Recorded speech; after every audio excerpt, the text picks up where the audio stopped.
making more noise than all of us combined. And that is rendering the debate inaudible. Lenient in allowing this debate to proceed. I see the Honourable Member for Elgin, Middlesex, London Rising. Thank you very much, Madam Speaker.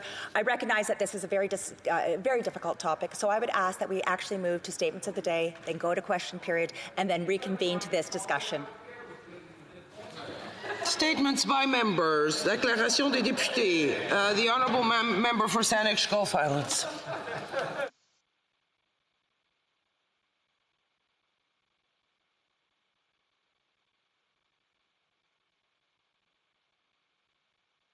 Sorry. Speaker, I rise this morning on a very somber occasion. It is June 4th, the first anniversary of the killing of a beautiful young mother, a beautiful member of the community of the Nuu-chah-nulth Nation. Chantel Moore was killed a year ago today. As I speak here, the Honourable Member for Fredericton has joined Chantel Moore's mother at a memorial service taking place in Fredericton. It has been a year since Chantel Moore was killed. We know her killer. We know his name. He's a member of the Edmundston, New Brunswick Police Force. He killed her in the threshold of her home. She was shot 5 times. This was in the course of a wellness check. Madam Speaker, I'm wearing yellow. It was Chantel Moore's favorite color. Her mother would like us to wear yellow dresses for all of those Indigenous people shot, killed, and injured by police forces across Canada. Since Chantel's killing, there have been 2 more members of the same Indigenous nation shot by the RCMP. And this must stop, Madam Speaker. Let us fight for Chantel Moore, her memory, and the truth. The Honourable Member for Coast of Bay, Central Notre Dame. How are you? Mr. Speaker, it is with great sadness I rise today. So first of all, I wanted to thank you for your advocacy on this. And I apologise, but the Honourable Member for Northumberland is not on mute. Could you please mute your microphone? The Honourable Member for Northumberland, can you mute your phone? The Honourable Member for Coast of Bays, Central Notre Dame, please proceed. Thank you. Madam Speaker, it is with great sadness I rise today to honour Pastor Ralph Benson, who died tragically last month. Pastor Benson faced many challenges as a young man, but through his relationship with our Saviour, he persevered to become a pillar in his church, his family, and all of Newfoundland and Labrador. Known for having an infectious energy and huge heart for people, he served Gander and the surrounding area in many ways. Pastor Benson was always there to support and to love. Serving with him through it all is Paulette, his wife. They raised 3 wonderful children, Melissa, Adam, and Melanie, and that brings us to perhaps his best role, Poppy. His love and pride of his grandchildren was limitless. Nick, Julia, Daniel, Gracie, Avery, Luke, and Jesse, they will walk with his spirit for the rest of their lives. The loss of Pastor Benson leaves a great hole in our lives and in our hearts. And on behalf of all of us here in the House of Commons, our condolences to the families and Pastor Benson. We will think of you often until we see you again. Thank you. God bless. The Honourable Member for Yellowhead. Madam Speaker, last month the community of Tomahawk faced a wildfire. Preparing for the worst case scenario, certain areas of the community were evacuated. From the start of the fire, food and monetary donations poured in, and there were numerous offers to help transport and board livestock. I'm in awe at the strength of Tomahawk and surrounding area and proud to represent a community so dedicated to helping one another in times of need. This crisis brought the community together and perfectly showcases what it means to be an Albertan. I would also like to congratulate all the 2021 graduates in my riding of Yellowhead who have supported each other while doing part of their school year online. These graduates worked through the challenges presented to them and succeeded. Congratulations, class of 2021, on your hard work and dedication. Remember, this is only the beginning of what you will accomplish. The Honourable Member for Davenport. Madam Speaker, I rise in the House today to pay tribute to Tony de Souza, a beloved member of the Portuguese community. Tony tragically passed away from cancer on May 26 at the age of 63. An entrepreneur born in Lourinhã, Portugal, he made Canada his home in 1970. Throughout his life, he remained deeply connected to his roots and dedicated to the continued success of the Portuguese community in Canada. As president of the Portuguese Cultural Centre of Mississauga for 6 years, Tony was a leader who worked tirelessly to keep Portuguese traditions, culture, and language alive. He was particularly committed to engaging youth and fostering the love of Portuguese music, dance, and culture in the next generations. As one of the local Portuguese newspapers, Millennial, said, he died too young with still too much fado to listen to, too much music to dance to, and many traditions and cultures still left to live. He will always be fondly remembered, and his contributions will be honored and never forgotten. Our deepest condolences to his wife, Louise, daughter and son-in-law, Michelle and Bruno, and granddaughter, Jessica. Thank you, Madam Speaker. The honourable member for Timmins, James Bay. I have a dream. It's not a big dream. I dream of sitting on a patio with a cold beer and some friends.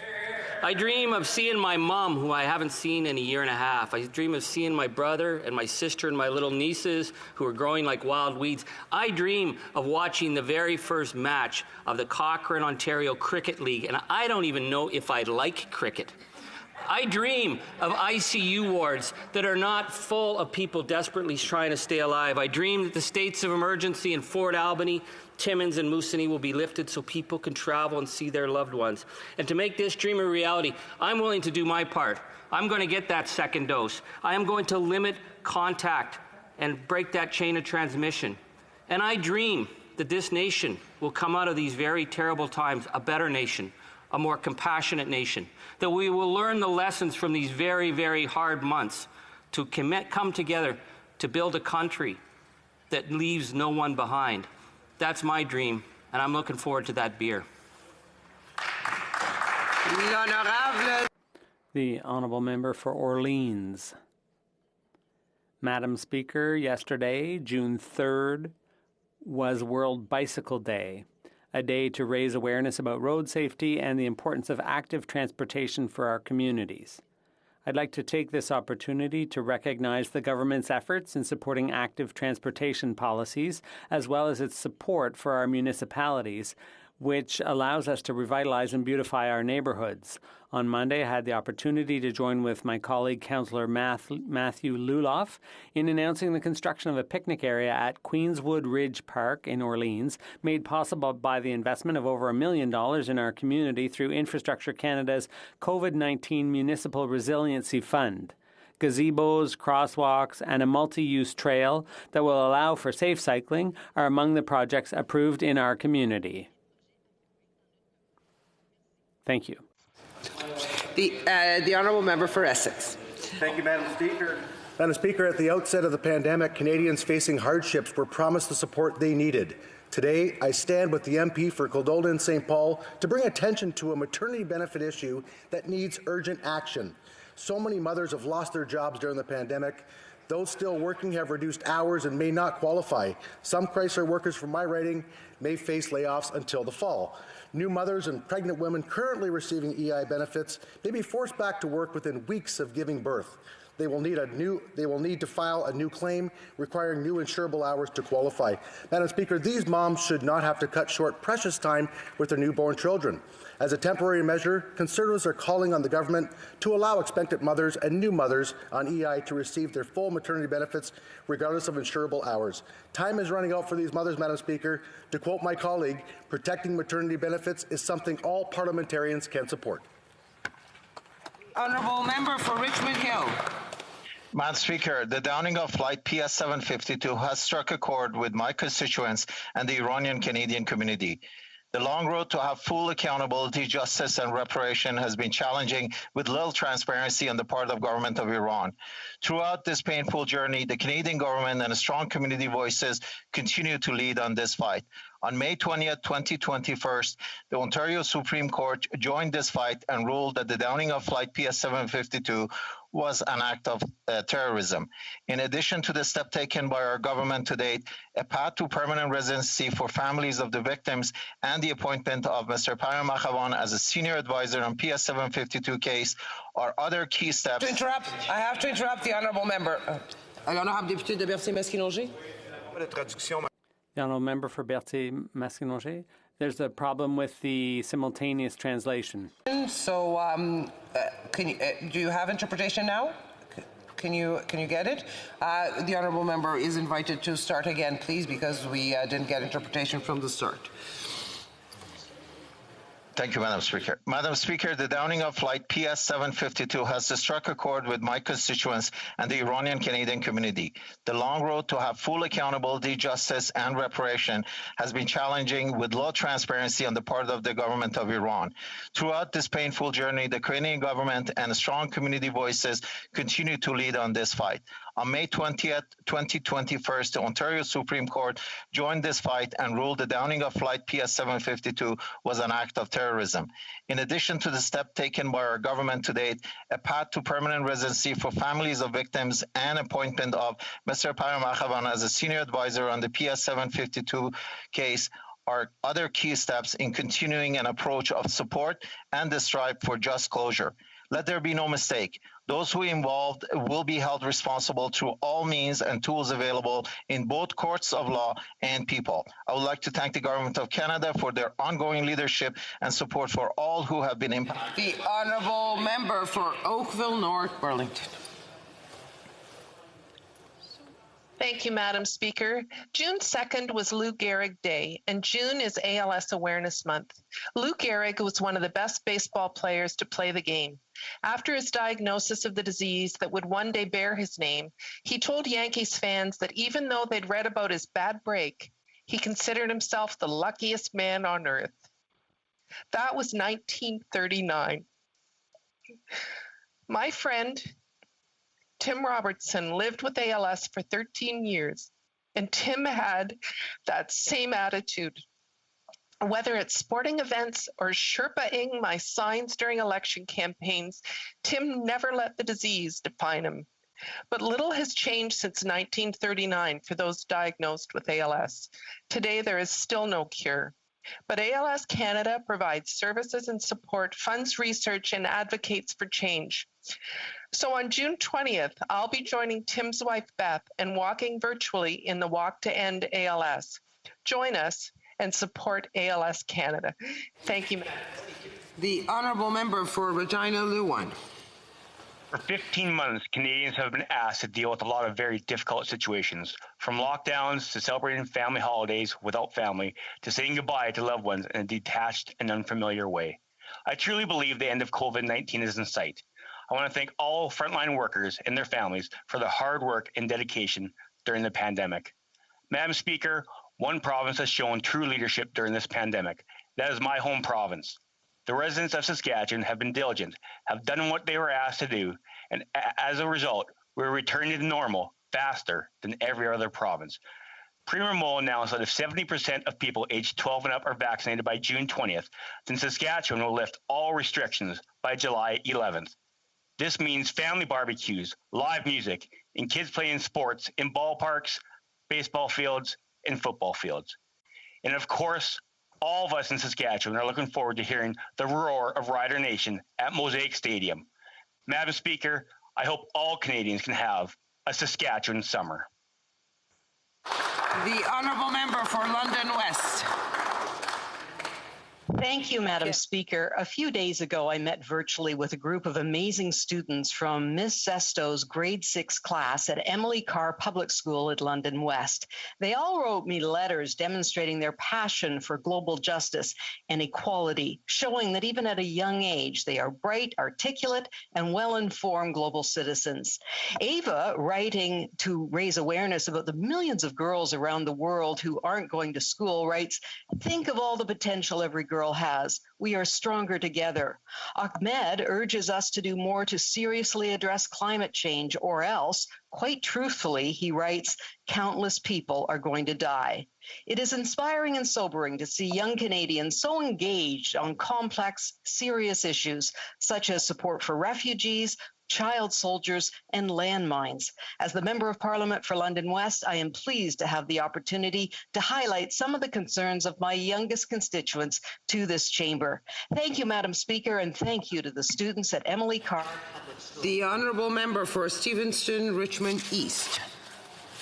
Madam Speaker, the goddess of democracy carries a torch lit through historic action. One brave man carrying great burden, standing in front of a column of tanks, gunfire and tanks used against peaceful students and workers.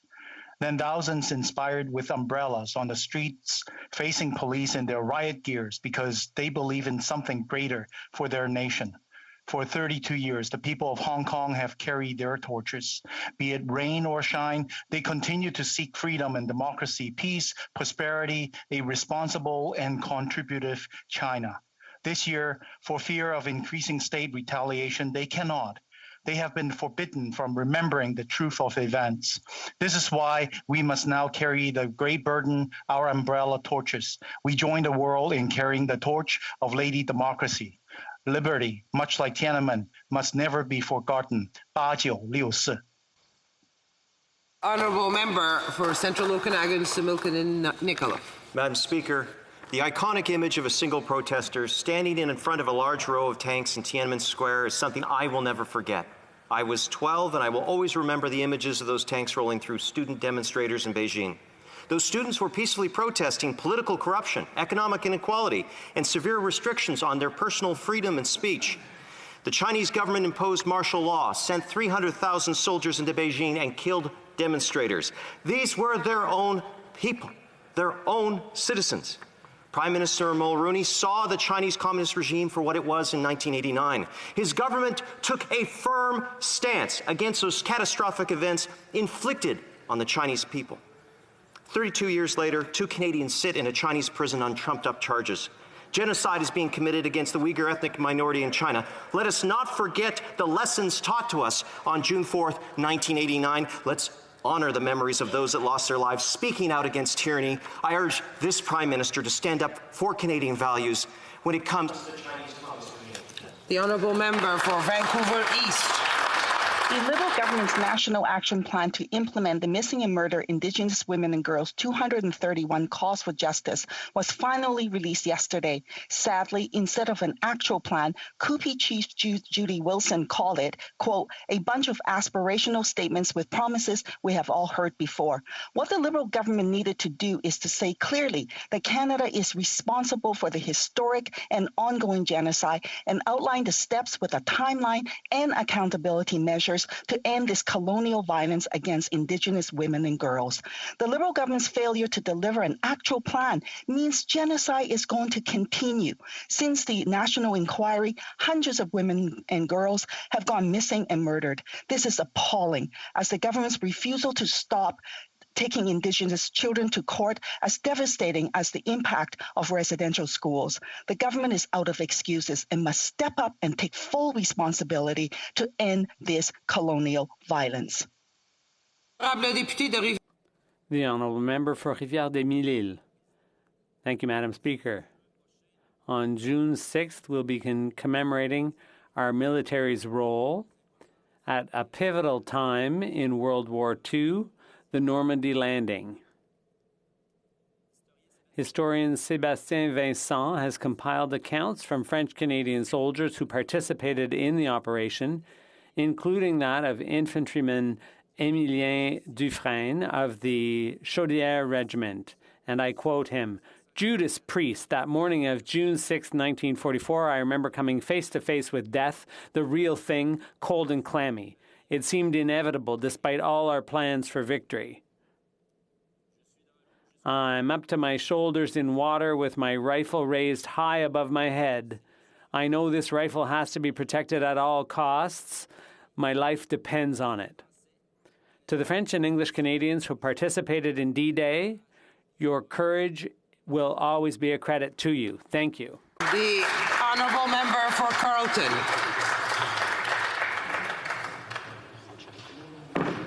Madam Speaker, the discovery of a mass grave at a former residential school in Kamloops has shocked the entire nation, including my constituents in Carleton. The nation grieves the lost little ones and the families that lost them.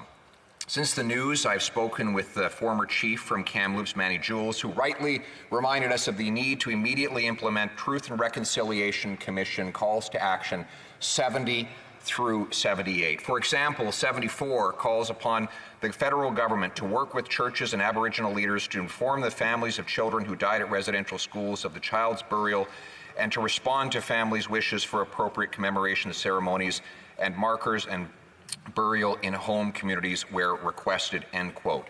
That is the very least we can do. It is only the start. Reconciliation is a long journey, and it requires action and action now so that we may move forward together. The Honourable Member for Pierrefonds-Dollard. I speak to you now from the unceded traditional lands of the Kanien'kehá:ka people, what we know today as Montreal. What happened to Indigenous peoples in residential schools is unconscionable. 215 bodies were found in a Kamloops residential mass grave. This happened here in the Canada we call home. The residential school policy of killing the Indian in the child led to horrendous acts the Truth and Reconciliation concluded amounted to cultural genocide. I have elementary-aged girls. I can't begin to imagine the terrible pain parents felt when their children were ripped from their loving homes and never came back. As a society, we must continue to fully reconcile with Indigenous peoples through self-learning and self-reckoning, as difficult as this is. Through this, I hope that we, as a country, will become an example of reconciliation. Questions orales. Oral question. Honorable. The Honourable Member for Chicoutimi-Lefjord. Madam Speaker, Canadians need jobs. Throughout the pandemic, workers have faced instability and uncertainty. Rising house prices and difficulties living under lockdown are only a few of the reasons why we need stability. We learned today that we lost 68,000 jobs in Canada just in May. The Prime Minister had promised 1 million new jobs. Why is he making promises that he can't keep? The Honourable Minister. Thank you, Madam Speaker. And I would point out the obvious to the honourable member that the recent jobs report is a factor not of some fundamental flaw with our nation's economy, but instead of public health measures that have been put in place to protect the public's health and, in fact, secure the long-term interest of our economy. I'd also point him to the fact that after the second wave we saw in Canada in February and March, more than 560,000 jobs added to the economy. The reality is we know the best thing we can do to protect our economy is to launch a strong public health response, and if the honourable member opposes those public health measures designed to protect Canadians, he should say so. The Honourable Member for Chicoutimi-Lefjord. Madam Speaker, before the pandemic, the unemployment rate was below 6%. Now we're in an economic recovery phase, and we expect the rate to start to return to normal levels. However, the unemployment is moving in the opposite direction. According to Statistics Canada, it increased to 8.2% from 8.1%. With the Liberal Party, we're not gaining ground, we're losing ground. When will the Prime Minister change direction? The Honourable Parliamentary Secretary. Madam Speaker, I'd like to thank the honourable member for pointing out that before the pandemic, because of the measures our government had put in place, we actually achieved the lowest unemployment rate since we started keeping track of those statistics in Canada more than 40 years ago. With respect, our strategy in response to the public health emergency has been to launch the strongest public health response possible and to put financial supports in place for households and businesses, because we know in the long term our recovery depends on their participation. I'm pleased to see that the honourable member would support these initiatives that are designed to support households and businesses, because that's what's going to help protect Canadian jobs in the long term. The Honourable Member for Chicoutimi-Lefjord. Madam Speaker, you know that the unemployment rate continues to rise and Canadians are beginning to get discouraged. They even stopped giving up or stopped looking for work. We have to admit that Canada and Canadians are losing hope. We lost 68,000 jobs in May, and this is added to the 207,000 jobs lost in April. What will the government focus and do what it said for Canadian jobs and workers? The Honourable Parliamentary Secretary. Madam Speaker, it is sincerely disappointing to see that Canada's Conservative Party is misrepresenting the statistics. What is actually happening is, yes, we've seen a decline in job numbers this month, but it's because provincial governments have done the responsible thing to restrict certain activities to protect the public's health and secure the long-term economic outlook of the Canadian economy. The member forgets that in February and March, there's been over 560,000 jobs added to the economy. Canadians deserve honesty in this conversation. And one honest fact, Madam Speaker, is the best thing we can do to protect the long-term economic outlook for Canada is to launch a strong... The honourable member for Carleton. Well, the member blames these disastrous job numbers on provincial health restrictions, restrictions that this Prime Minister made necessary by his COVID response failures. He failed on vaccines, failed to close the borders to COVID hotspots, and now we've lost another 68,000 jobs, the second consecutive month of catastrophic job loss, while the Americans added 500,000 new jobs. We now have the second highest unemployment in the G7, even though all those other countries have COVID too. The difference is they have COVID, we have a Liberal government, and that's why Canadians are losing their jobs. Parliamentary Secretary. Madam Speaker, the honourable member criticizes the government's public health response. I would remind him that Canada recently became the highest ranked country of any G20 nation in terms of the number of people who've gotten the first dose of their vaccine. If he'd like to compare us to the Americans, I would point him to the fact that we've now had 80.9% of the jobs recovered compared to 65.9% in the United States. Our labour force participation is higher in Canada and the United States. The reality is the Canadian economy is on stable footing, as reaffirmed recently by the credit rating agencies across the world. We are on stable footing. We will see these jobs come back. The honourable member for Carleton. He cites jobs recovered.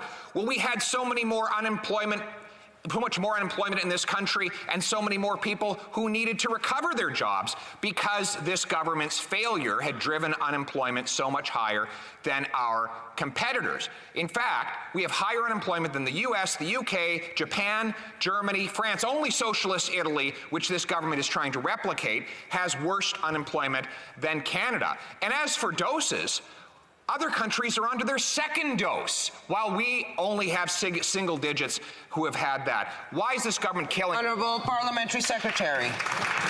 It is insincere for the honourable member to suggest that we have underperformed compared to our international counterparts. The reality is, if he actually wants to dig into the raw data, we have more Canadians working as a portion of our labour force today than the Americans. When he criticizes my argument about the number of jobs recovered, I express it as a proportion. So his argument falls apart entirely on the basis that we've somehow lost more jobs. The reality is Canada has launched one of the most ambitious recovery plans. It has saved millions of Canadians' family from unnecessary hardship. We will continue to be there for Canadians as long as it takes, no matter what it takes, and it's disappointing.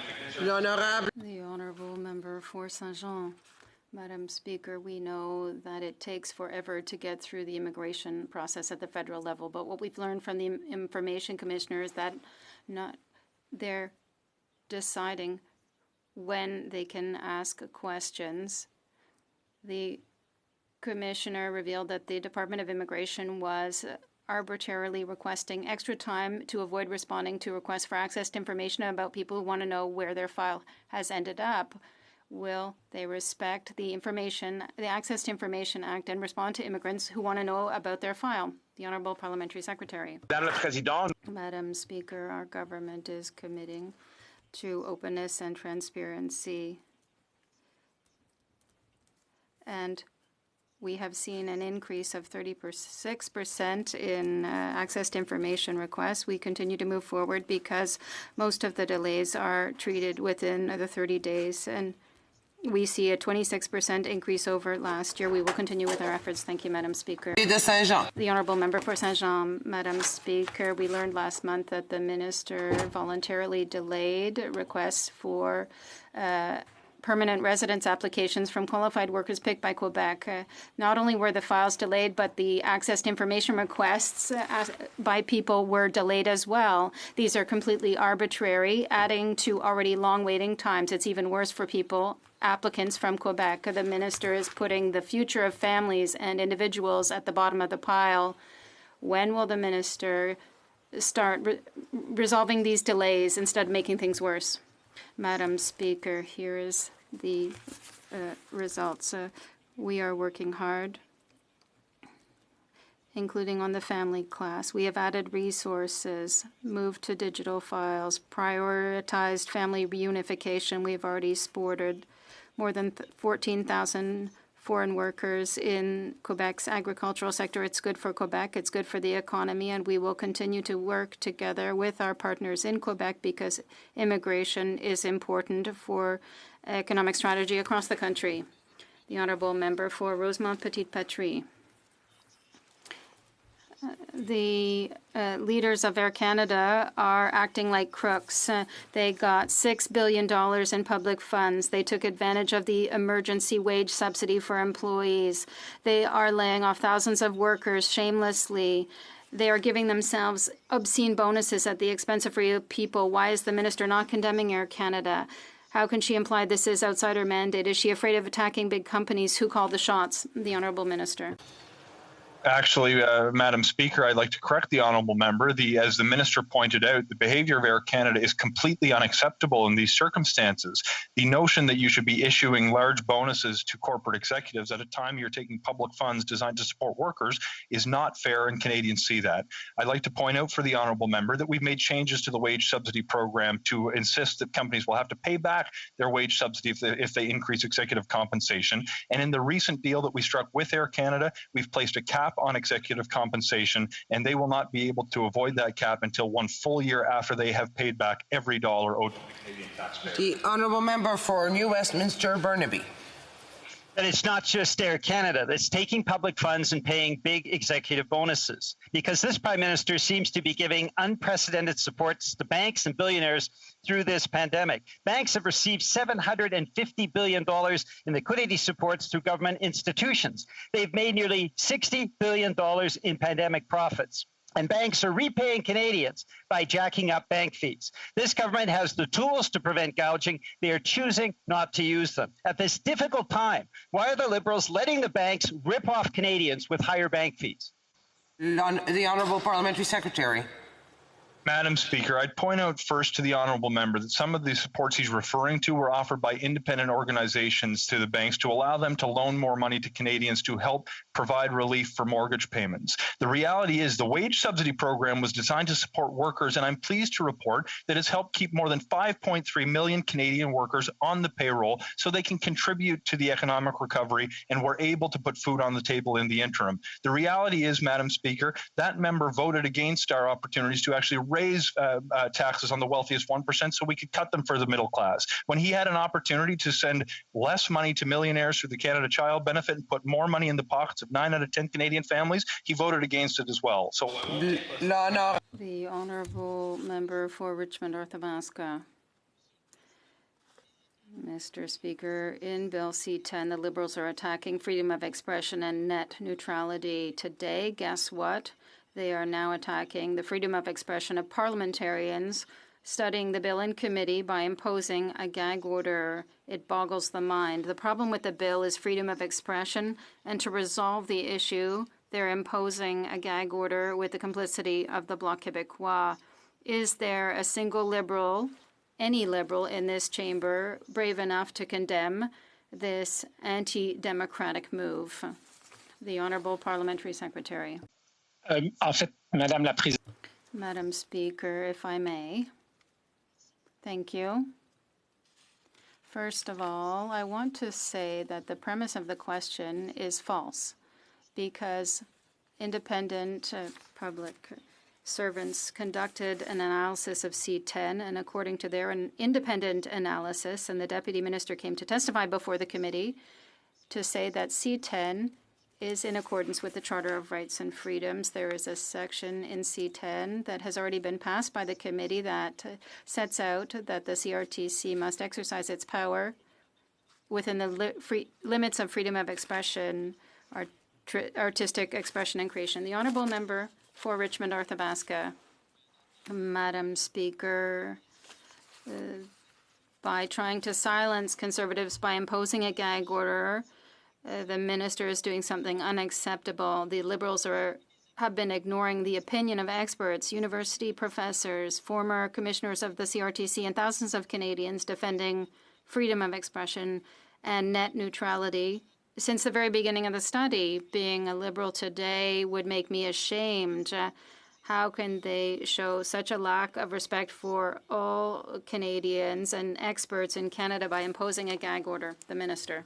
Thank you, Madam Speaker. I would remind my colleague that Bill C-10 is based on the Ale report, a commission that worked for more than 18 months that got more than 2,000 briefs from across the country. C-10 is also supported by the artistic communities across the country as a whole, petitions signed by thousands of artists in support of C-10. Even last week in the Globe and Mail, there was a letter from a number of major Canadian artists who also support C-10. The problem with Bill C-10 is that the Conservative Party does not want to help artists. The Honourable Member for Richmond Arthavasca. Madam Speaker, such misinformation. We have nothing against artists.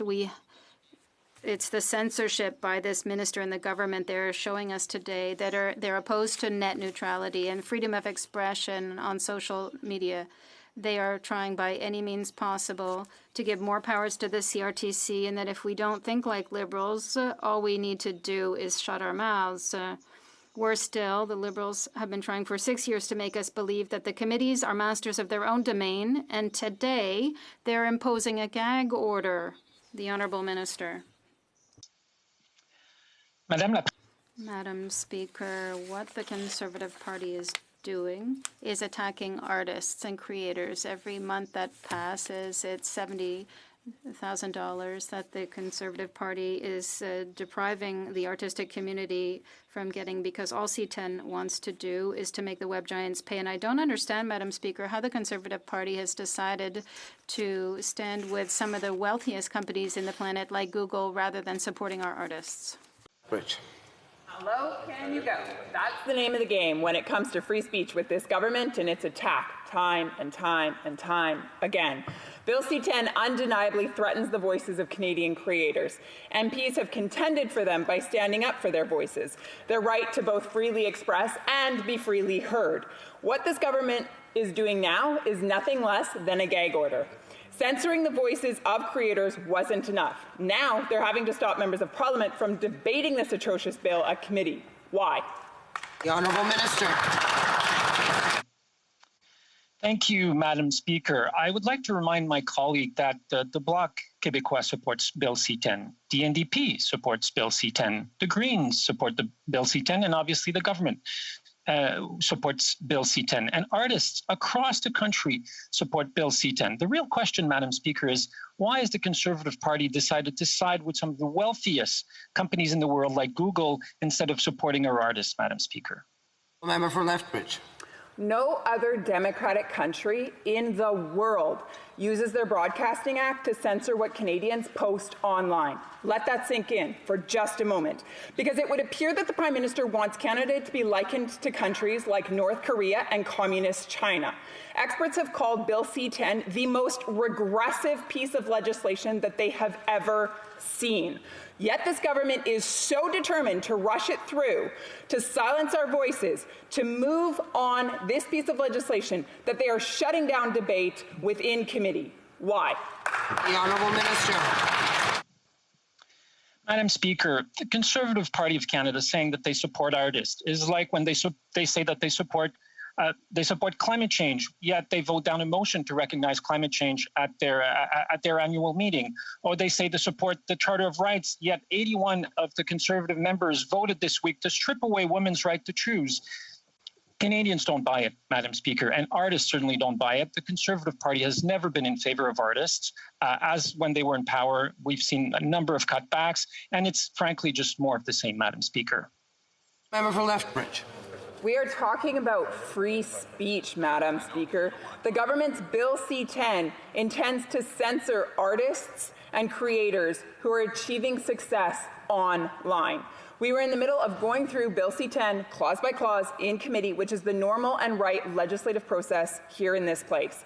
Now, the government doesn't want any more problems to be discovered with their bill, which it's plagued with them, by the way. And so now they're shutting us down. Nothing less than a gag order. Why? The Honourable Minister. Thank you, Madam Speaker. And yet again, we have more fear-mongering on the part of the Conservative Party. Let me point out that during the first 4 meetings of the committee was able to study 79 amendments.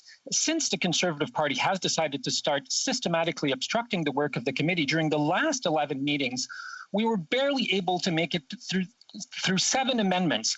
If the committee was to start picking up the same pace that it has initially, it would have plenty of enough time to go through all of the remaining amendments. But if we continue going at the rate we're going now, in 6 months' time from now, the bill would still be in front of the committee. The Honourable Member for Lac-Saint-Jean. Thank you, Madam Speaker. Yesterday, the Senate passed a motion calling on the Minister of Immigration to grant citizenship to Raif Badawi. That's exactly the same request unanimously passed by the House in January. It's unanimous. Everybody is asking the Minister to take action. I must insist on this unanimous support because it means that even the Minister agreed. The Minister has the power to grant citizenship to Raif Badawi. He has been in prison for 9 years without committing a crime. His wife and children are waiting in Quebec. When will the Minister follow through? The Honourable Minister. Madam Speaker, I want to start by thanking my colleague for his leadership on this matter. I know that there is a lot of energy on their side, and I will continue to work with all the members in the House. We appreciate this motion recently passed by the House and the Senate. We will always defend human rights here in Canada and around the world, and our immigration system is based on compassion and the rule of law. And we can be proud of that. Thank you. The Honourable Member for Lac-Saint-Jean. Madam Speaker, I just said it and I'll repeat it. Yesterday, the Senate called on the government to grant citizenship to Raif Badawi. The House unanimously asked for that in January, back in January. It's been 5 months. The time is passing. I don't know whether the minister realizes how slow time passes in prison in Saudi Arabia. And it's also very long for his wife. It's long for his children. They haven't seen their father for 9 years. What is the minister waiting for to grant citizenship to Raif Badawi? The Honourable Minister. Madam Speaker, as I've already said, I have a great deal of respect for my colleague. I know that this is an important issue. Canada will always defend human rights throughout the world, and we remain very concerned by the detention of Mr. Badawi. It's a very sensitive case, and we will continue to put his safety and security first. All Canadians want Mr. Badawi to be reunited with his family. Thank you, Madam Speaker. The Honourable Member for Abbotsford. Every time this government partners with the communist regime in China, Canadians end up suffering. First, it was the Prime Minister's partnership with China on vaccines that put the lives of Canadians at risk. Now it's the government's foolish investments in the China-led Asian Infrastructure Investment Bank. The Prime Minister has given millions of dollars to a bank that invests all over Asia, but not in Canada. Meanwhile, our two Michaels languish in Chinese jails. Why is the Prime Minister partnering with the Chinese Communist government while ignoring 2 innocent Canadians? The Honourable Minister. Thank you, Madam Speaker. And as we've said before in this House, Canada will remain firm and resolute in defending our principles and interests when it comes to China. We have a complex and multidimensional relationship with China. It presents many challenges for Canadians.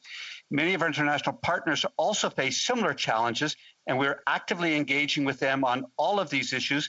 Our policies are based on Canadian interests, our fundamental values and principles, including human rights, as well as global rules and strategic partnerships. We'll stand firm and smart in our relationship with China. Well, Member for Abbotsford. All talk and no action. The finance minister has refused to say whether she made the return of the 2 Michaels a condition of throwing millions of taxpayers' money at this China-led bank. She also won't tell Parliament how many Canadian jobs this bank has created or how many of our small businesses have benefited. The lack of accountability is appalling. Meanwhile, it's been over 900 days since China threw the two Michaels into prison. Why does this minister continue to appease China when she can't even secure... Parliamentary Secretary. Madam Speaker, there is no appeasement going on. The situation of Michael Kohlrig and Michael Spavor weighs on our minds and our hearts and our actions every day.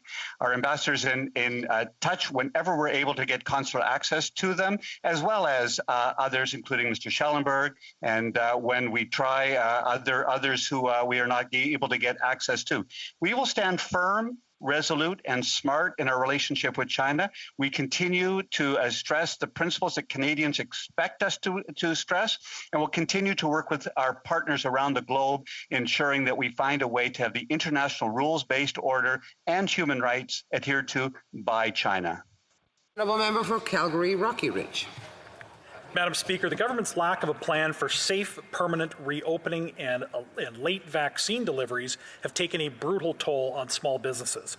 Many still need access to the Canadian Emergency Business Account to have a fighting chance for survival. A keystroke error shouldn't mean weeks or months of delay or denial of access to the government's most basic small business pandemic support. When will the government actually be able, or when will businesses actually be able to correct simple mistakes and typos and qualify for the CEBA account? The Honourable Parliamentary Secretary. Thank you very much, Madam Speaker. I'm very pleased to report to this House that yesterday an advisory was sent to our financial institutions. We have found a solution for those new businesses that are having difficulty accessing the CEBA loan program, whether it's the $40,000 initially or the top-up of $20,000 that we introduced in September. I would also like to add that we are working on a number of other initiatives, including a very important initiative that was mentioned in the budget in order to lower credit card transaction fees for our merchants, as well as a new program. Honourable Member for Calgary, Rocky Ridge. Well, announcements and promises are not a correction mechanism. Small businesses are drowning in debt and need their customers back. The government's failure to procure vaccines and make prudent use of other tools have kept too many businesses closed for far too long and contributed to the recent brutal jobs numbers. Will this government finally table a plan for areas under its jurisdiction for a safe and permanent reopening? Honourable Parliamentary Secretary.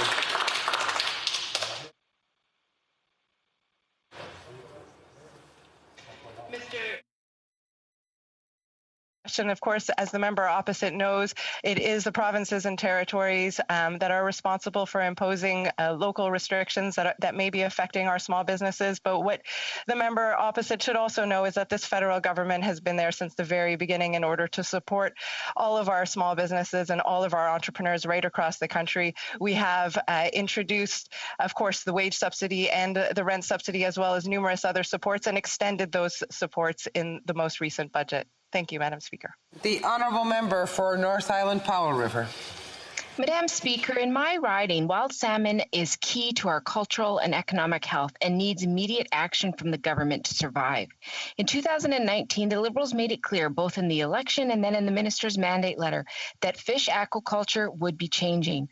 The Parliamentary Secretary has been consulting on this since well before Christmas with the industry, Indigenous leaders, and with the public. Now waiting over 2 months, aquaculture workers and wild salmon advocates are looking for clarity. There is no time to waste. Will the Parliamentary Secretary give us a date when we can expect to see this report? Honourable Parliamentary Secretary. Thank you, Madam Speaker. I very much appreciate this question. In fact, wild Pacific salmon is a priority for this government. That's why Budget 2021 dedicated $647 million to the recovery of abundance in wild salmon. It's a historic and unprecedented announcement. I also appreciate the opportunity to discuss the report.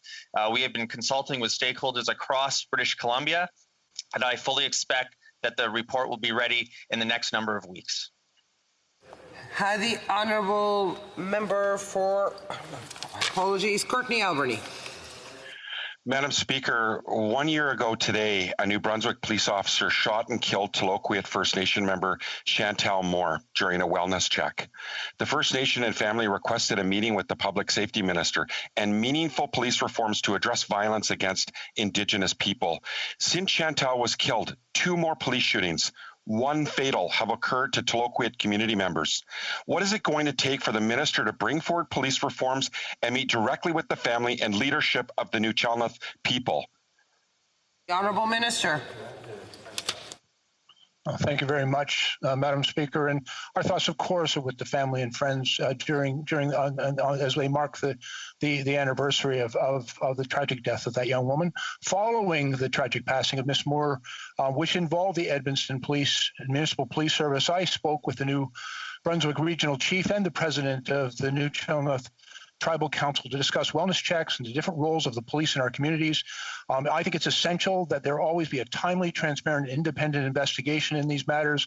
The Quebec Independent Police Oversight Agency has investigated this case. They've turned over the results to the province's public prosecution services. The Honourable Member for Surrey Centre. Madam Speaker, the Surrey region was hard hit by the coronavirus this spring, and nurses, doctors, respiratory therapists, and other healthcare providers have worked around the clock to care for patients and administer vaccines. As we see a decrease in cases across the country and an increase in vaccines administered, I'd like to ask the Parliamentary Secretary for the Minister of Public Services and Procurement, when can more Canadians expect to begin receiving their second dose of the COVID-19 vaccine? Honourable Parliamentary Secretary. Madam Speaker, I want to shout out and thank my colleague from Surrey Centre for the question and for his support for frontline healthcare workers, and also to highlight that collaboration with provincial and territorial partners has been key to our vaccine rollouts. Madam Speaker, Canadians are already being scheduled for and receiving their second doses, and every Canadian that wants to be will be fully vaccinated by September. And in fact, my honourable colleague will know that 3.85 million doses have been delivered to his home province, and that's over 2/3 of British Columbians have received at least 1 dose, and at least 2 million doses are arriving in Canada every week in June and July. Thank you very much, Madam Speaker. The Honourable Member for Red Deer, Mountain View. Madam Speaker, rural Canadians have been waiting years for accessible, affordable, and reliable internet service. Last week, the Liberal-appointed chair of the CRTC, who has previous ties to big telecom companies, slashed hopes with a reversal of the Commission's previous decision on wholesale access rates. My constituents are tired of this backroom lobbying by large telecom companies. What does the Liberal government consistently refuse to stand up for Canadian consumers, and why has it abandoned its election platform commitment to affordable internet services? Honourable Parliamentary Secretary. Madam Speaker, it's a real pleasure to receive the question from the member.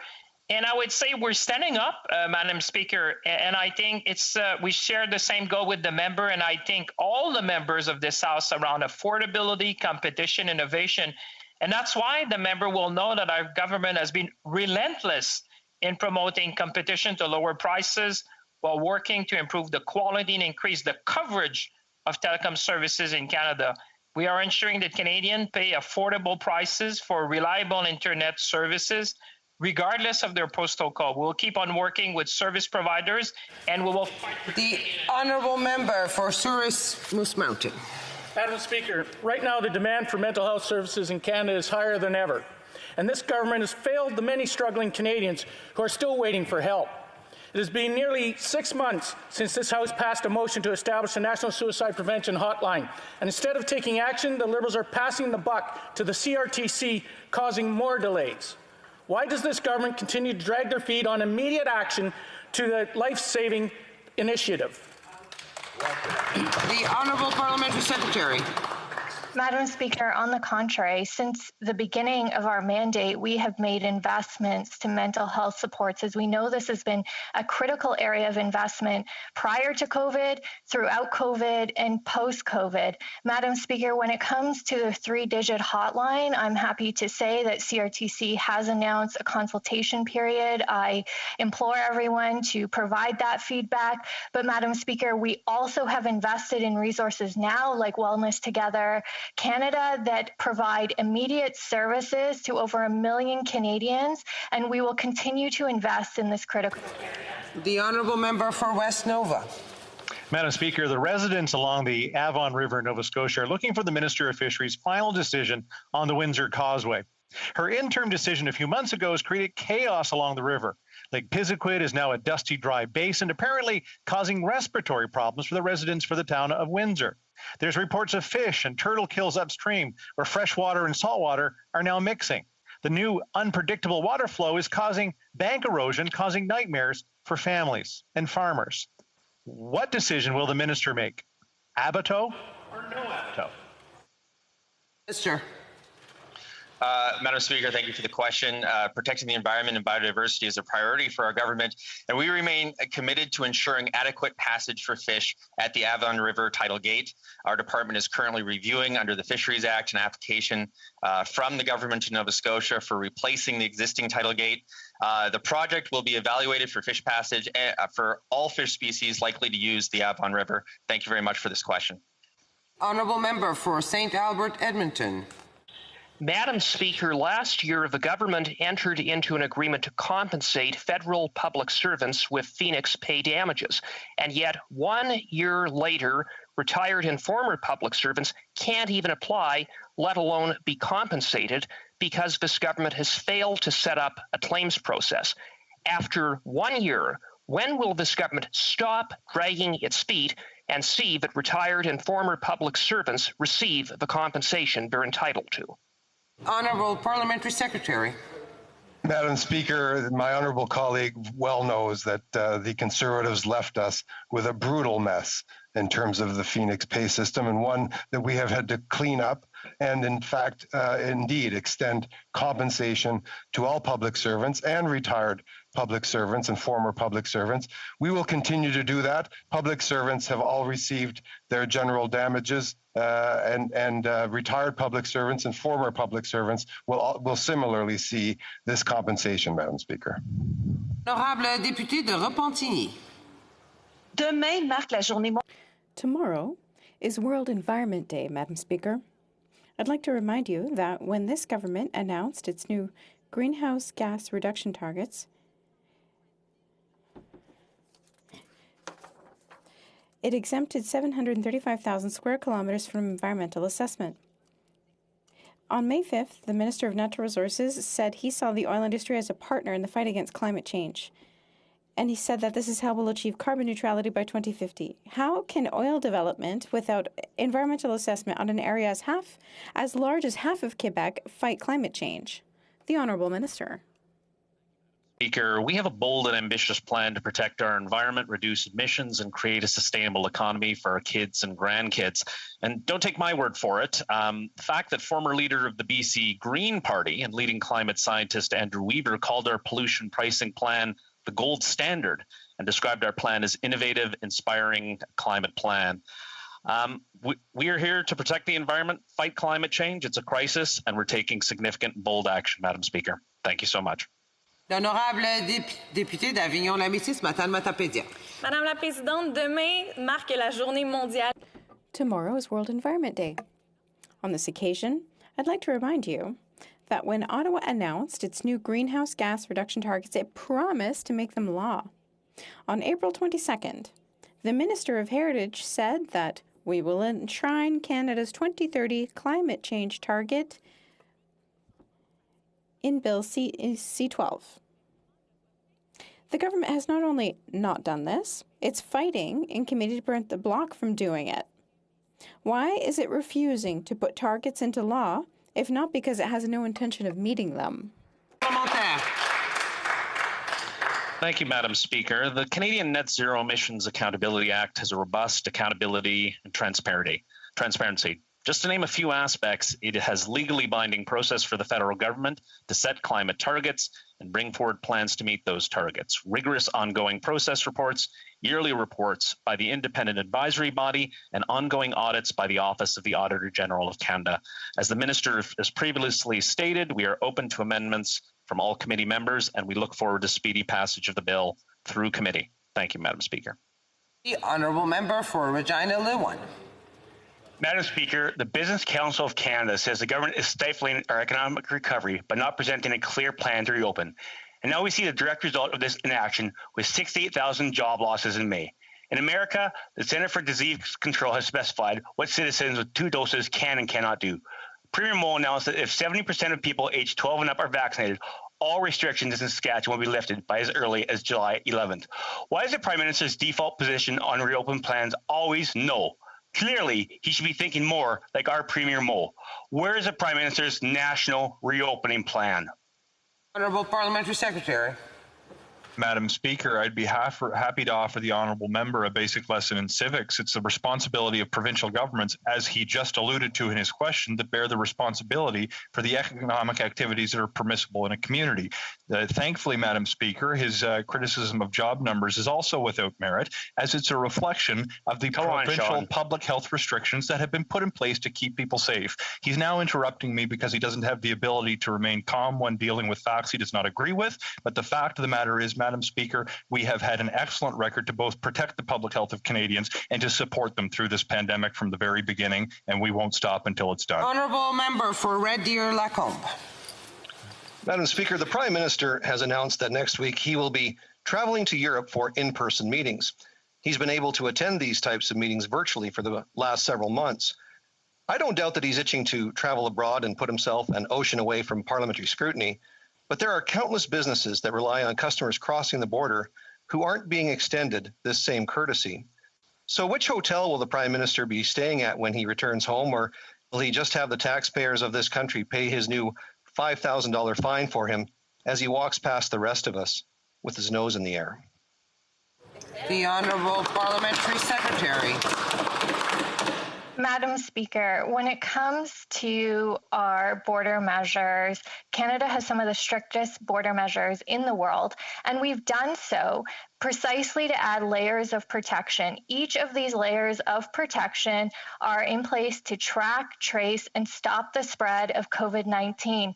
Madam Speaker, while the Conservatives one day say they want stricter border measures, the next day they say they don't, the only thing consistent with Conservatives when it comes to public health measures is their inconsistency. We won't take lessons from them. We're going to listen to science and experts to make sure we keep... Honourable Member for Foothills. Well, I'm glad that this parliamentary secretary said they're going to listen to science and data, because for months we have asked the Liberals to provide data proving that the mandatory quarantine hotels are more effective at limiting the spread of COVID than quarantining at home. But thus far, they've refused to provide that data, likely because it doesn't exist. But the report from the expert panel could not be more clear. The hotel quarantines are expensive and ineffective and should be shut down. They didn't consult provinces when they initiated the hotel quarantine, so they don't need to consult now. Will the Liberals listen to those experts, listen to science and data, and shut down the hotel quarantine program now? Parliamentary Secretary. Madam Speaker, once again, leave it to Conservatives to have an Ottawa knows best approach. We don't think so. We actually agree with working with provinces and territories on public health measures, including working with them when it comes to lifting restrictions. As I said before, the border measures are in place specifically as layers of protection to track, trace, and stop the spread of COVID-19, which is going to save lives. Again, Madam Speaker, the Conservatives are inconsistent on their border measures. I don't know which day of the week they're going to change. The Honourable Member for Etobicoke Centre. Merci, Madame la Présidente. Madame la Présidente, ce samedi, nous célébrerons la journée mondiale. This Saturday is World Environment Day. This year's theme is restoring ecosystems. Whether it's our forests, plains, or shorelines, we all depend on healthy ecosystems. Could the Parliamentary Secretary to the Minister of the Environment tell this House what our government is doing to restore ecosystems for Canadians today and tomorrow? The Honourable Parliamentary Secretary. Much, Madam Speaker. I want to thank my colleague from Etobicoke Centre for his tireless work to safeguard our environment. Canadians understand the value of nature and wild species and the essential role they play for our health and well-being. This is why our government has committed to conserving a quarter of Canada's lands and oceans by 2025. Thanks to a further investment of over $4 billion for nature in Budget 2021, we'll continue our work with Canadians and Indigenous communities to restore our ecosystems and protect our environment for our kids and our grandkids. Thank you, Madam Speaker. The Honourable Member for Meadows Maple Ridge. Madam Speaker, local nonprofits and our youth have faced great challenges during COVID. Canada Summer Jobs is supposed to help them. That's why it's disturbing to learn from applicants like Ridge Meadows Recycling, Fraser North Farmers Market, and Northridge Church that unlike past years, there's no flexibility on the number of positions, hours, or weeks a job can last. The government's lack of flexibility means we have unfilled positions and unemployed youth, the last thing the economy needs. Why are the Liberals making things so difficult? Well, Parliamentary Secretary. Thank you, Madam Speaker. Canada's prosperity and post-COVID economic recovery depends on young Canadians getting the education and experience they need to succeed in their careers.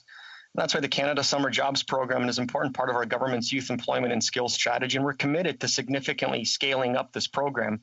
Last year, we approved 80,000 Canada Summer Job placements. This year, a record-breaking 150,000 job opportunities are now available through the Canada Summer Jobs Program, meaning more opportunities for young Canadians than ever before. We will continue to be there to help students, young Canadians, through these challenging times. The Honourable Member for Renfrew, Nipissing, Pembroke. Madam Speaker, after the Prime Minister's embarrassing comments about whipping out our fighter jets, he shifted from air support to training Iraqi soldiers. Canadian soldiers sent to Iraq reported evidence their trainees had committed war crimes, but were ignored. The minister claims no knowledge of the evidence again. His parliamentary secretary told this House the government is no longer training those particular Iraqis, and a rigorous screening process has been put into place. Why were soldiers instructed to ignore evidence of war crimes other than to protect the Prime Minister's decision? Okay. The Honourable Parliamentary Secretary. Greater peace and security in the world and remains a strong partner in the fight against Daesh. We are committed to meeting our obligations under international and domestic law. Our government takes allegations like these very seriously. We are actively looking into these very troubling allegations since we have learned of them. Thank you, Madam Speaker. The Honourable Member for Fort McMurray, Cold Lake. The Honourable Member for Fort McMurray. Mr. Speaker, Madam Speaker, this government has borrowed and spent an unprecedented amount of money in the time they have been in power. In the past year alone, the debt to GDP ratio has grown by almost 20%. If the government insists on dumping all this new spending onto the Canadian economy, how does the Prime Minister expect the prices won't rise? Why is the Liberal government forcing Canadian people to endure the massive inflation that is coming? The Honourable Parliamentary Secretary. Madam Speaker, I thank the honourable member for his question, but this is a key example of where conservative ideology gets in the way of formulating successful policy. If he has complaints about the amount of money that we're spending, I would point him to the major credit rating agencies. He can take his pick. Moody's, S&P, DBRS, they have all reaffirmed Canada's AAA credit rating. If he's concerned about our debt to GDP ratio, I would point him to the fact that we have the lowest debt to GDP ratio of any G7 economy. The reality is, Madam Speaker, when we launched into this public health emergency of a scale we have never seen before, we decided we would be there for people and for businesses. The effect of that response was... L'honorable député de Sudbury. Madame la Présidente, throughout this pandemic, regional development agencies have been an invaluable tool in delivering money directly to businesses that need it most. In Budget 2021, this government signaled our RDAs will continue to play an important role in job creation and economic growth, including with the creation of an independent FedNor. Could the Minister of Economic Development tell this House how an independent FedNor will help Northern Ontario to grow its economy? Merci, Madame la Présidente. The Honourable Parliamentary Secretary. Madam Speaker, I would like to thank the member of Sudbury for his outstanding advocacy for all of Northern Ontario. Bravo. Canada's regional development agencies have been a key part of our COVID response, and they're going to continue to play an important role as we look towards economic recovery. As we announced in Budget 2021, we're committed to creating an independent FedNor, which will help get support out more quickly to Northern Ontario businesses, organizations, and communities. Our government believes in an economy where no one is left behind, and by empowering a FedNor, we're making sure that people across Northern Ontario get the benefits of job creation and economic growth. Thank you. Honourable Member for South Okanagan, West Kootenay. Madam Speaker, this week the International Institute for Sustainable Development recommended that Indigenous governments, leaders, and communities play an active role in navigating and benefiting from Canada's journey to net zero as equal partners. New Zealand created the Office of the Maori Climate Commissioner, so Maori are equal partners in how to meet their climate obligations. But here in Canada, instead of working with Indigenous peoples, the government is fighting them in court. Will the government commit to an equal partnership with Indigenous Canadians as we move to net zero? Honourable Parliamentary Secretary. Thank you very much, Madam Speaker. I'd like to thank the honourable member for his question and his passion about Canada achieving net zero by 2050, which is a commitment the government has made through Bill C-12 that is making its way through committee. Indigenous knowledge forms a central part of that bill and of the expert committee involved, and that is a commitment by this government and something that we will continue to do to ensure that Canada meets its targets of net zero by 2050. Thank you, Madam Speaker. The Honourable Member for Brampton Centre. Thank you, Madam Speaker. This COVID-19 pandemic situation is prevalent here from more than 1 year, and the vaccination is still a shortage in hotspot areas. So why this government is failing to meet up the supply and distribution of the second dose of vaccination to the Canadians across Canada? Thank you. The Honourable Parliamentary Secretary. Thank you very much, Madam Speaker. And my honourable colleague will know that we are not third, we are not second, but we are first in the G20 and the G7 for first doses of vaccine. Well over 60% of Canadians have received that first dose. 29 million doses have been distributed right across this country and 25 million administered. Canada's proud of its leadership position, and we see cases coming down all over the country, Madam Speaker. We're very happy with how vaccines are proceeding. And this comes to the end of oral questions. Tabling of documents. Oh, yes. The Honourable Member for Coastal, yes. The Honourable Member for Coast of Bay, Central Notre Dame, on a point of order. Thank you, Madam. And I want to apologize in the beginning with your indulgence and that of the House. When I did my member statement, my mic was not working. I was informed by the IT ambassador. And with the indulgence of the House, I was hoping to repeat my statement. Does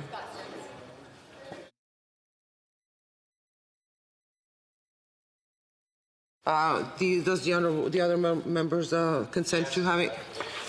So we have consent. The Honourable Member may proceed. Thank you. Madam Speaker, it is with great sadness I rise today to honor Pastor Ralph Benson, who died tragically last month. Pastor Benson faced many challenges as a young man, but through his relationship with our Savior, he persevered to become a pillar in his church, his family, and all of Newfoundland and Labrador. Known for having an infectious energy and huge heart for people, he served Gander and the surrounding area in many ways. Pastor Benson was always there to support and love. Serving with him through it all is Paulette, his wife. They raised 3 wonderful children, Melissa, Adam, and Melanie. And that brings us to perhaps his best role, Poppy. His love and pride of his grandchildren was limitless. Nick, Julia, Daniel, Gracie, Avery, Luke, and Jesse, they will walk with his spirit for the rest of their lives.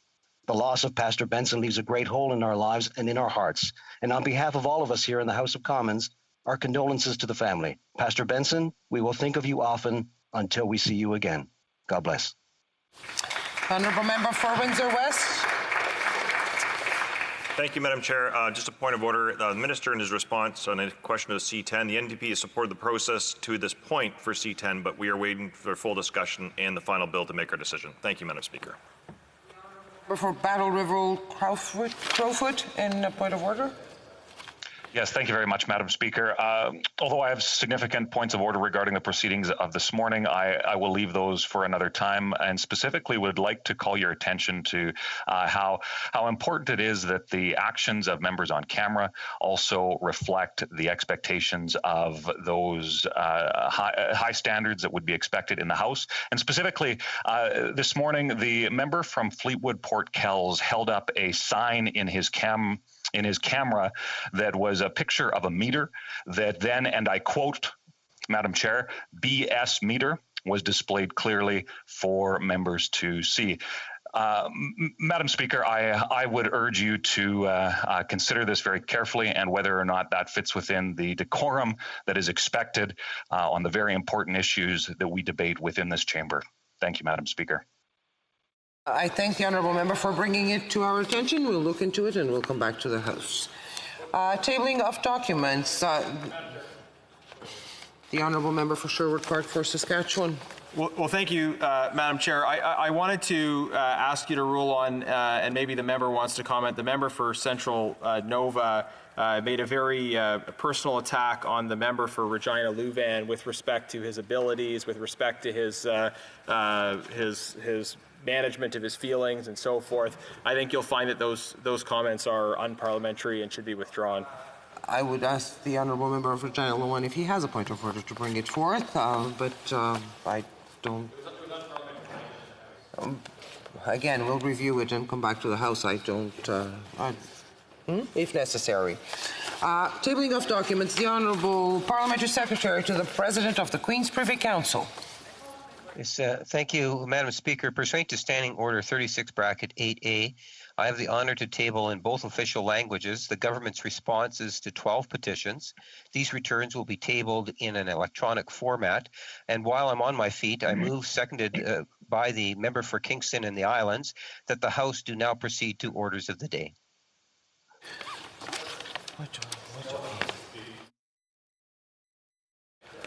Mr. Lamoureux, seconded by Mr. Gerritsen, moved that the House do now proceed to orders of the day. If a member of a recognized party present in the House wishes to request a recorded division or that the motion be adopted on division, I would invite them to rise and indicate it to the chair. The honourable member for Kingston and the Islands. I believe we can adopt this on division, Madam Speaker. The honourable member for Elgin.